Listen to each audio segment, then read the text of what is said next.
इस सवाल को देखें।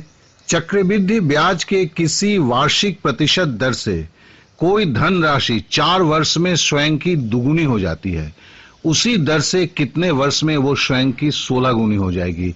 देखिए, दुगुनी होती है 4 वर्ष में, 16 गुना क्या होगा, तो हम क्या दुगुनी बोला हुआ है, तो हम क्या करेंगे, 16 का 2 से एलसीएम निकालेंगे या सीधी सीधी बोलेंगे कि 16 के अंदर 2 कितना बार गुना है। तो देखो 2 4 बार गुना है, 2 दूनी 4, 4 दूनी 8, 8 दूनी 16, तो फिर 4 है तो 4 4 टाइम्स है तो 2 4 बार है, तो 4 को फिर हम कितना वर्ष है, 4 वर्ष में दुगुनी होती थी, उस 4 से गुना कर देंगे जो पहले भी हमने किया हुआ है, तो हो जाएगा आंसर 16 वर्ष। तो फिर हमने क्या किया, दुगुनी होती है 4 वर्ष में, 16 वर्ष में कितना होगा, तो 16 को 2 से किया तो देखा कि 4 बार 2 है, तो वही 4 को लेके फिर 4 वर्ष में दुगुनी होती थी, उसलिए 4 के साथ गुना कर दिया, तो हो गया आंसर 16।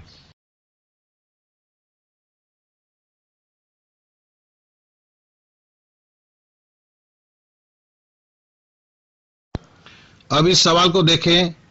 एक धनराशि चक्रवृद्धि ब्याज पर 3 वर्ष में 3 गुनी हो जाती है, ध्यान रखें 3 टाइम्स हो जाता है, तदनुसार वो अपनी मूल राशि की 9 गुनी कितने वर्षों में होगी।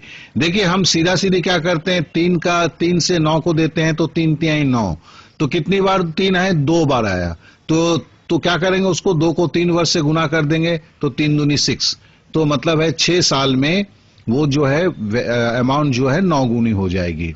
इसे भी देख लें, बहुत ही आसान है, ये तो मुजबानी बन जाता है, कागज कलम की कहीं जरूरत ही नहीं होता। साथ साथ में मैंने देखिए रेगुलर वे का भी दिखाया कितना लंबा चौड़ा होता है, तो ये स्मार्ट वे है, इसे जरूर अपनाइए।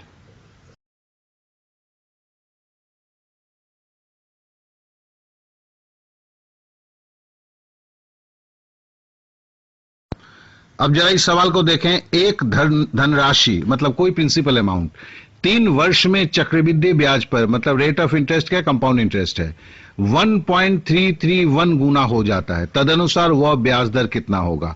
देखिए, ये रेगुलर फॉर्म में दिखा है, ये काफी लंबा चौड़ा होता है, इसको बहुत छोटे फॉर्म में जो पहले भी हमने किया हुआ है वैसे करेंगे। हमारा क्या है, 1.331 गुना, तो 1.331 गुना को हम लिख सकते हैं 1331/1000, ठीक है। अब होता है 3 वर्ष में होता है, तो हम इसका क्या करेंगे, क्यूब रूट करेंगे, बराबर क्या होगा, हमने पहले भी बोला है 1 + r/100, तो इसको क्यूब रूट करेंगे तो 1331 का क्यूब रूट क्या है, 11, और 1000 का क्यूब रूट होगा 10, तो 11/10 बराबर हो गया 1 + r/100, और r/100 हो गया 11/10 - 1 बराबर 1/10। अब तो इस तरह r क्या निकल गया, 100/10 बराबर 10%।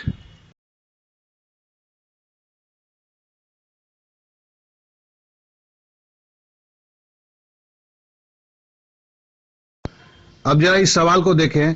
यदि कोई धनराशि वार्षिक चक्रवृद्धि ब्याज के आधार पर 3 वर्षों का चक्रवृद्धि ब्याज जोड़कर 3.3/8 गुना हो जाए तो ब्याज की वार्षिक दर कितना है।